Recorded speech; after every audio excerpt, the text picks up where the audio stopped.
Hi, my name is Lainey Schalk, and for my presentation today, I'm going to be discussing the Jeffrey Epstein documentary on Netflix titled Filthy Rich.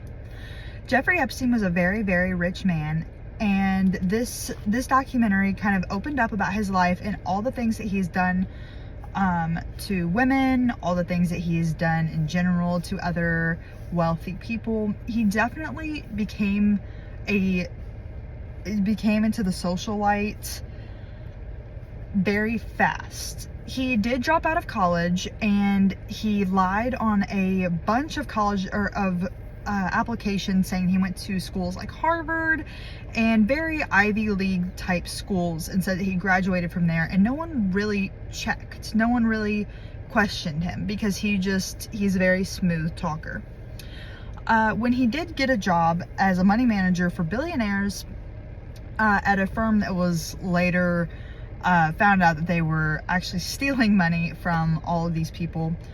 Jeffrey was actually helped a lot in that, but he got out before he could ever be caught. And he had so many social ties, like with Bill Clinton and Prince Andrew and other people very, very high up in the United States federal system, that he really never got punished for any of his actions.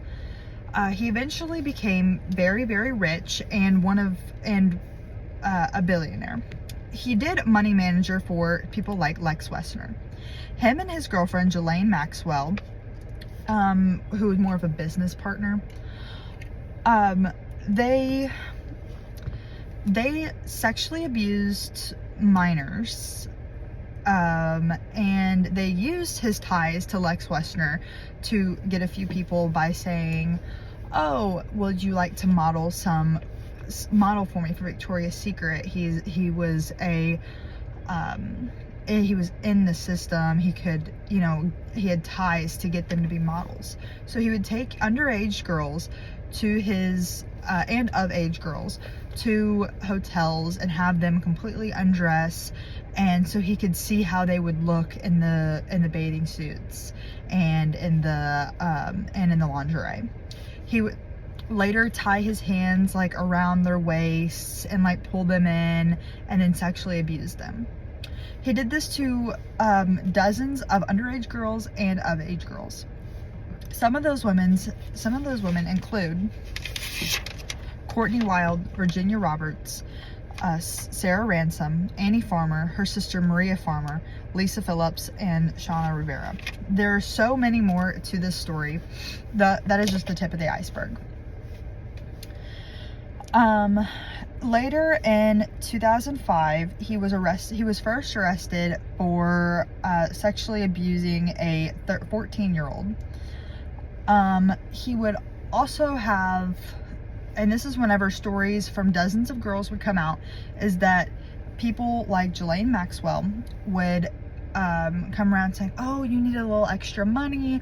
Why don't you come to this place? I know this guy who can massage you, would use massages. All you would do is massage him." And it would start out just like a normal massage until he would flip over and then start pleasing himself to the sight of these young girls.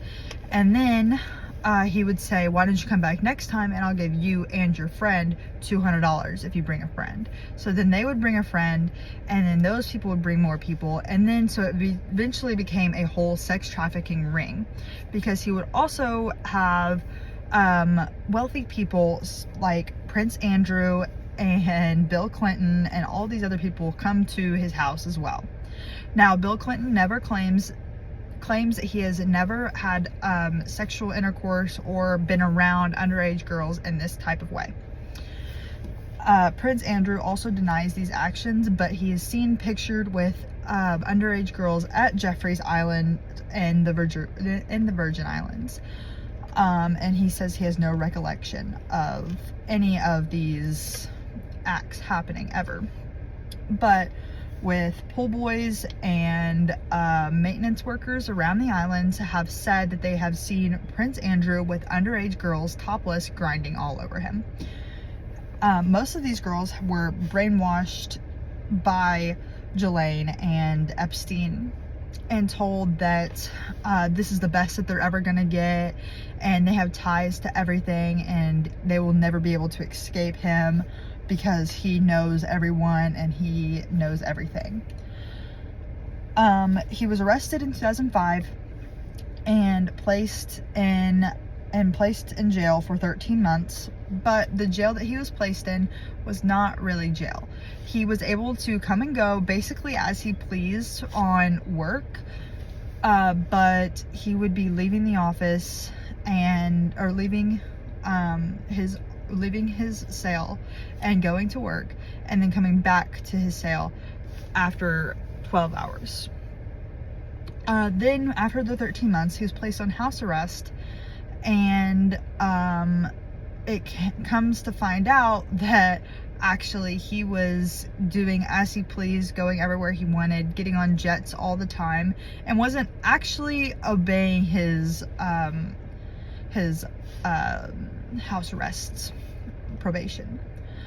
But the Secretary of State and everybody's like, well, we can't really do anything about that.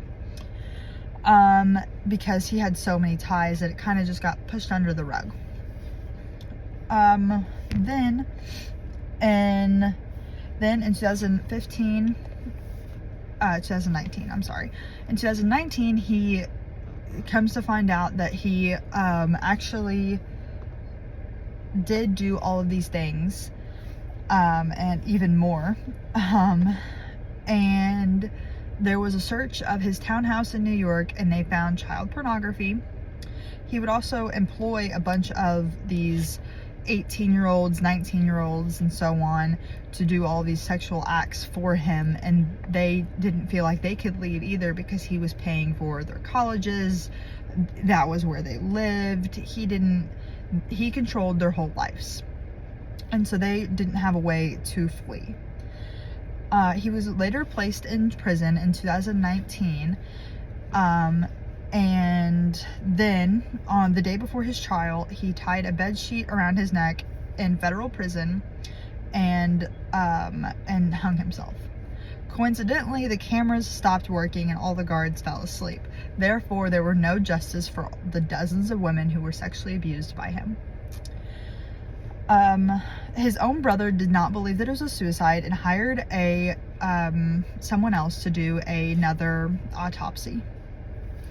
There was no evidence of a jump whenever the police came to investigate the cell about the suicide. There was no evidence of him jumping off of something. He was just tied. Whenever his brother did the autopsy, they noticed that the signs of how he died, they were from a hanging, but it's very unlikely the bones that were fractured that it was just a hanging. But anyway, that is how he was ruled it was a suicide. That leads to many questions of, did he kill himself or who else was involved? Because he had ties and cameras all over his house and all over all of his buildings. So all of these very, very wealthy people and very high up in the system could have also potentially been incriminated by all of the videos that he had and all the things that he was involved in. So did he hang himself or did someone else hang him so that they wouldn't find out about them? Here's a few people that visited Epstein's island frequently. Bill Clinton, who claims he had never been on the island, but was on the jet more than 26 times to the islands, and pictured on the islands. Donald Trump, Prince Andrew, Hillary Clinton, Ghislaine Maxwell, John Connolly, Alan Dershowitz, Leonardo DiCaprio, Al Gore, Richard Branson, Stephen Hawking, Kevin Spacey, George Lucas, and Heidi Klum. And there are so many more people who were listed on the island, and so many more who have not been yet revealed. Thank you very much.